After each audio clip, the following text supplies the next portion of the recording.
Let us all remember the troops that are in war now and all over the country at this present time. God bless them all. Officers of the day, post the color.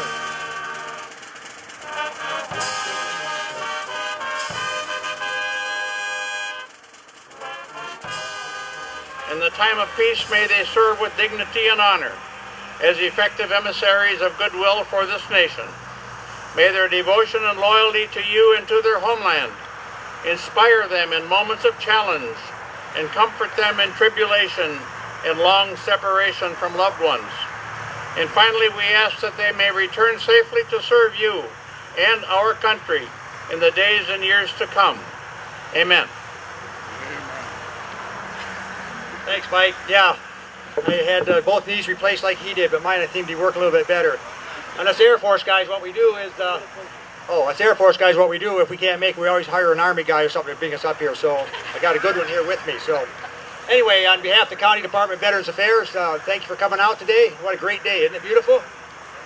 And don't worry about the duck poo out there. I was just walking around with my grandson Jake, and he says, "Papa, there's duck stuff every place you step. Watch out." I says, "Honey, us old vets have always stepped in poo most of our lives, and we're still most of it hanging around here, so don't worry about it. It's biodegradable and it will wash off." So I'd like to just point out a thing today. A young lady, Julia Talmadge, got involved with Fox News 17 and Pizza Hut on a Pay It Forward program. She put her name in the hat, and by golly, she got selected. They gave her $250 to the camera and said, "Go out and do something worthwhile."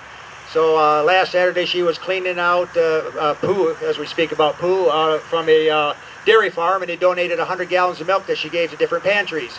And then she came to me, the vets, and says, "There's something we can do for the veterans. A tree, she'd like to maybe put a tree out someplace in honor of all the vets, the men and women are currently serving overseas."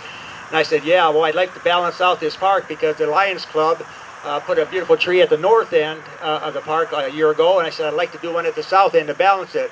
So she went to Weesey's Brothers Garden Center and Landscaping up in Montague and talked to them, and she went out and planted a whole bunch of little trees for them, and in turn they came down and planted that beautiful spruce. Well, it's not a spruce, it's a white pine, I think it's called, a white fir.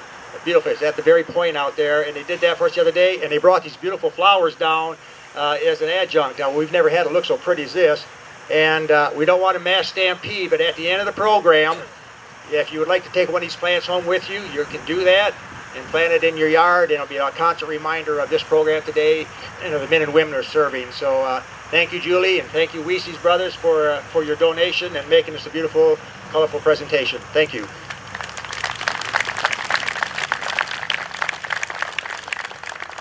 I'm Dennis Cobbler, and I represent the Muskegon Northside Lions. I am a U.S. Army veteran, served in Vietnam, and this park is very special to me. My family has one of these squares out here on the sidewalk. What we wanted to do with the Northside Lions is to bring this park back to be the truly Michigan's most beautiful mile. As you look around, this is hallowed ground to the veterans. They have emotional ownership of this park, and we want to make sure that it is worthy of that. We want to start with phase 1, a complete electrical update of the park. That first phase will add to all the phases that will come after. But first, we need to bring this up to code and to bring it up to where we need to have it for electricity. Each of you hopefully will have this pamphlet. It's asking you and showing you what you can do to do your part in this update. I have raised lots of money for the Lions, and the easiest way is to break it down to the simplest form. To do a $100,000 project would take 1,000 veterans or their family or somebody that cares to donate $100. That's the quickest way to do it. Do it through the foundation. You'll get your tax-deductible receipt, and we will move forward into phase 2. But right now, we need all of you. Just like this country has needed us, we need you at this moment to consider paying or donating $100 or whatever you can to the foundation so we can move this park forward. Thank you. At this time, I would like to introduce Mr. Dan Wangle. He is a Post 9, but he is also known as Mr. LSD. Well, thank you. I extend my welcome to all of you, too, for being here. Beautiful day. It's beautiful to see all you people here. And surely any veteran from any war, any period of time could stand up here and do the keynote and would be justly deserving to do so. But we have a special man today, Gary Ostrom, a good friend of everybody, not just mine.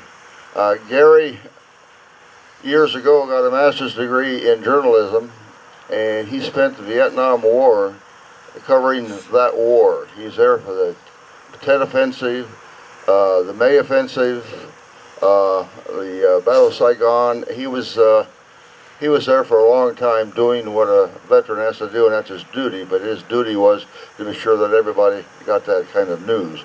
After the war, though, he came back and moved to Muskegon, where I believe it was 31 years he worked at the Chronicle.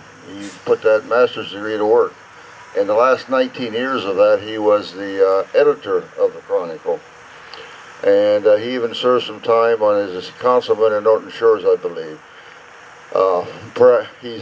He married his childhood sweetheart. They have 2 children, and he lives in Norton Shores now. I think it's significant to say that on the LST, we have a photo wall of honor open to all veterans.